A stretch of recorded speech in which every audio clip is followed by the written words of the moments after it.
श्री कृष्ण की मृत्यु कैसे हुई थी? एक श्राप से उजड़ गया पूरा यदुवंश। श्री कृष्ण की लीलाओं से शायद ही कोई शख्स अनजान होगा, लेकिन क्या आप जानते हैं कि कृष्ण की मृत्यु कब और कैसे हुई थी? वो कौन था जिसके हाथों श्री कृष्ण की मृत्यु हुई? मानवता और मानव जाति को लगभग नष्ट कर देने वाला कुरुक्षेत्र का युद्ध शांत हो चुका था। अपनी जीत पर पांडव खुश नहीं थे, बल्कि युद्ध से हुई तबाही को देखकर उनका मन बहुत विचलित था। युद्ध के बाद श्री कृष्ण पांडवों के साथ गांधारी और धृतराष्ट्र के पास बेटे दुर्योधन की मौत पर शोक जाहिर करने और क्षमा मांगने पहुंचे। दुर्योधन का खून में लथपथ शरीर और अंधे माँ बाप की आंखों से आंसुओं की बाढ़ से पांडवों का भी दिल भर आया था। गांधारी पांडवों को छोड़ श्री कृष्ण को दुर्योधन की मौत का असली जिम्मेदार मानने लगी। गांधारी ने श्री कृष्ण पर चीखते हुए कहा, आप द्वारकाधीश हैं, जिनकी पूजा मैंने खुद विष्णु अवतार मानकर की। क्या आप अपने किए पर जरा भी शर्मिंदा हैं? आप चाहते तो अपनी दिव्य शक्तियों से इस युद्ध को टाल सकते थे। बेटे की मौत पर आंसू बहाने वाली एक माँ का दुख तुम खुद अपनी माँ देवकी से जाकर पूछो, जिसने अपने 7 बच्चों को अपनी आंखों के आगे मरते देखा है। इसके बाद गांधारी ने कृष्ण को श्राप देते हुए कहा, यदि भगवान विष्णु के प्रति मेरी आस्था सच्ची रही है तो आज से ठीक 36 वर्ष बाद तुम भी इस धरती पर जीवित नहीं रहोगे। द्वारका तबाह हो जाएगा और यादव वंश का हर इंसान एक दूसरे खून का प्यासा हो जाएगा। ये कहकर गांधारी श्री कृष्ण के चरणों में गिर गई और रोने लगी।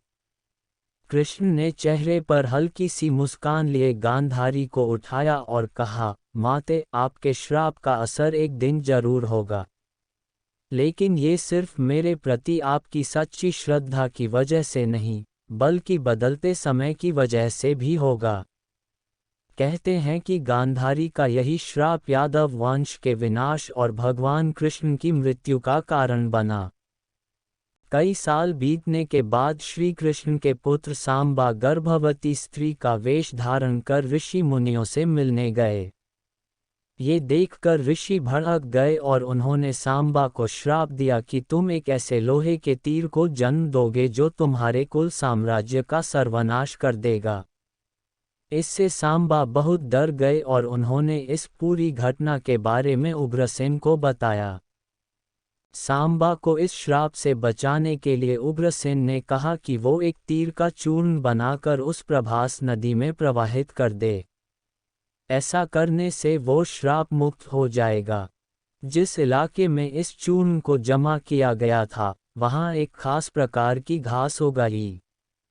ये देखकर उग्रसेन ने कहा कि यादव राज्य में किसी भी प्रकार के नशीले पदार्थों का उत्पादन और वितरण नहीं किया जाएगा।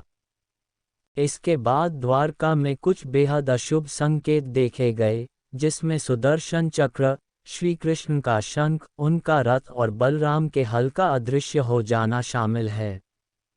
द्वारका में अपराध और पाप बढ़ने लगे थे। ये देख श्री कृष्ण परेशान हुए और उन्होंने अपनी प्रजा से प्रभास नदी के तट पर जाकर पापों का प्रायश्चित करने का आग्रह किया। द्वारकावासी वहां जाकर मदिरा के नशे में चूर एक दूसरे से लड़ने लगे। गांधारी के श्राप के अनुसार यादव वंश के सभी लोग आपस में लड़कर मर गए। इस घटना के कुछ समय बाद श्री कृष्ण एक पेड़ के नीचे योग समाधि ले रहे थे। इसी दौरान जरा नाम का एक शिकार वहां हिरण की तलाश में आ गया। जरा ने कृष्ण के हिलते हुए पैरों को हिरण समझा और तीर चला दिया।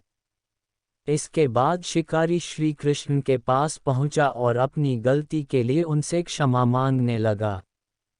तब श्री कृष्ण ने उसे सांत्वना दी और बताया कि कैसे उनकी मृत्यु निश्चित थी। श्री कृष्ण ने कहा, त्रेता युग में लोग मुझे राम के नाम से जानते थे।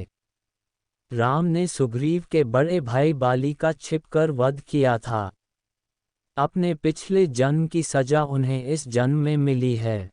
दरअसल जरा ही पिछले जन्म में बाली था। यह कहकर श्री कृष्ण ने अपना शरीर त्याग दिया। श्री कृष्ण की मृत्यु को ही कलयुग की शुरुआत माना जाता है।